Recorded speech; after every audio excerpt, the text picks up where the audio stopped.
Good afternoon, everyone, and welcome to Lilia's Sunday podcast.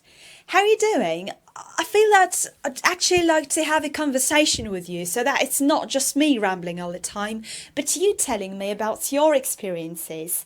I really feel this urgent need to not just give my students materials to listen to and just articles to read and topics to speak, like general topics to improve their speaking skills, but just talking about things that help them learn English, right? Because there are so many successful learners of English out there who have been learning English for many years and have eventually got some fantastic result, right? So I sometimes get surprised at how popular the podcast is becoming, and I need to thank you for bringing it up on a higher level, guys.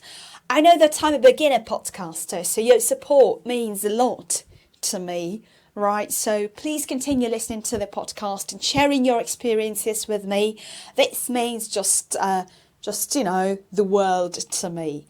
So I'd like to start the podcast, apart from all of that information that I've already told you, with a motto: it's never too late to learn. My job mainly consists of teaching English to adults on one-to-one basis, and I meet lots of people from all around the world trying to learn English up to a standard which they feel is right. We certainly have lots of language practice in our lessons, mostly speaking on various topics and listening to a number of things. But students also tell me about their experience of learning English and what works for them. So today, I'd like to talk to you about two of my students whose experience may really help you. By coincidence, the discoveries they made happened over this week, so I can't help sharing these things with you because I think these students have really been wise and thoughtful. So, plus I think like many learners of English around the world might benefit from knowing and applying these rules in their learning.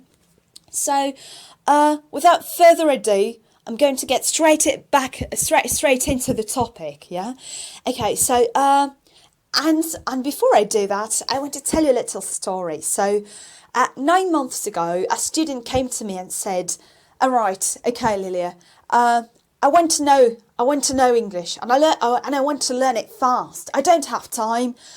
I'll have to go to a foreign country in a year, and I can't stretch my English lessons forever. So I want to be fast and efficient. Please, can you teach me English as fast as possible?" When I heard that for the first time, I strongly disagreed, I must say. I believe you can't learn English very fast unless you live in an English-speaking country. But the student was determined and sure that he could do it, and we started our lessons. I didn't change my method much. The only thing would probably be like more speaking and sharing ideas, and I based all the learning process on speaking, and on speaking exercises. But there was one thing: the student didn't like being corrected, and he was very hesitant when it came to working on grammar. So, in retrospect, he spoke a lot, but he didn't master his English in the traditional way. He took only a 1 hour lesson a week, and we call these lessons untraditional because we sometimes did things teachers and students don't usually do at the lessons. We could have a walk in the park or go out speaking at the same time, and as a result he did start speaking faster.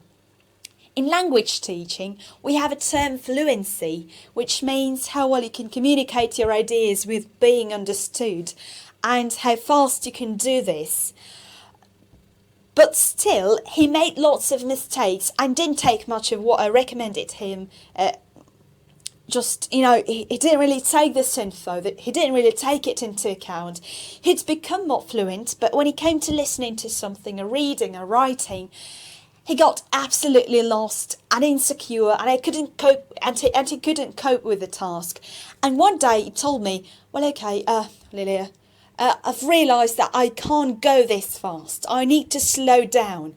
I've planned myself 10 things apart from English, and I'm afraid I can't really keep up. I have to stop having English lessons with you. So, right, what happened? I started questioning myself. Was my teaching unsatisfactory?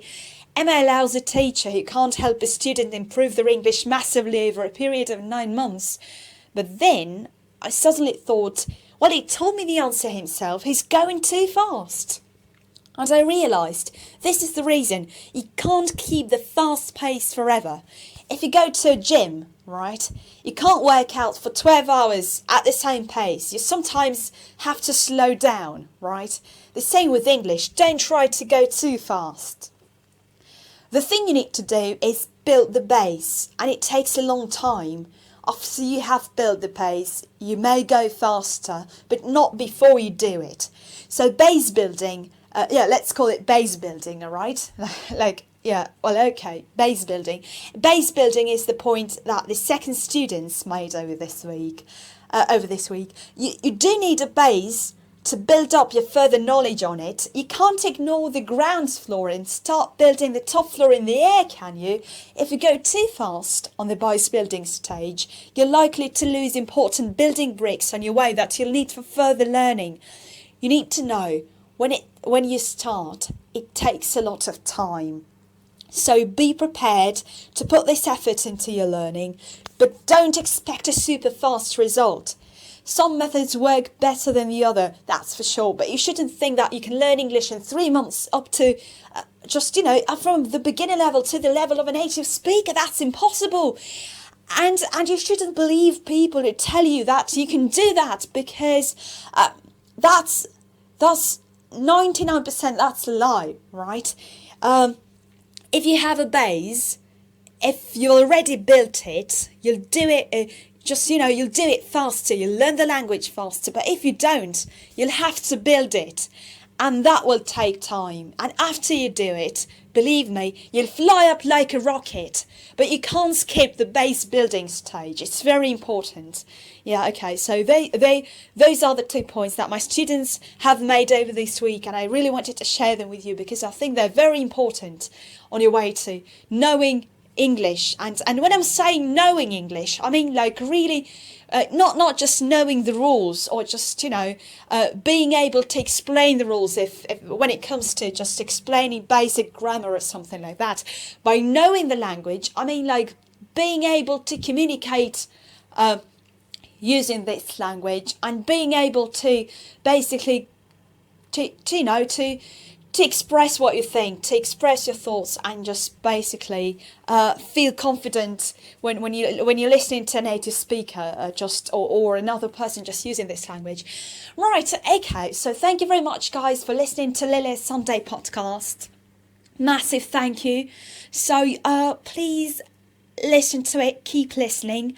I'm doing this for free, so I don't want any money for doing the podcast. This is completely free. Yeah, but if you're interested in getting some more info on how you could learn English, or maybe just, get some English lessons with me, you can always contact me on Facebook or vk.com. So I'm always there. I'm always open to new ideas, to new people. I'll be very helpful. Yeah, so I'll try to do my best to help you learn your English. Yeah, and please continue listening to the podcast on Podomatic. And my page on Podomatic is liliacardenas.podomatic.com, or I also upload the newest episodes on VK or Facebook, right? You could also listen to the podcast there as well. Okay, thanks a lot, guys, for listening to this episode. I'll talk to you next Sunday.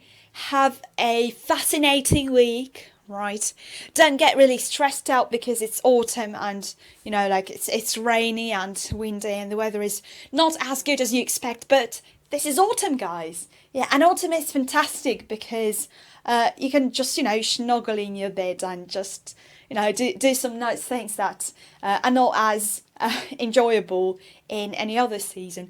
Right, okay, so thank you very much, guys. Bye bye. It seems like it takes me just hours to say goodbye to you, because I feel that I really love this conversation with you, and I really love your comments. Well, yeah, but here I just have to bite my tongue and just basically say goodbye. Right, okay, speak to you next Sunday. Bye bye.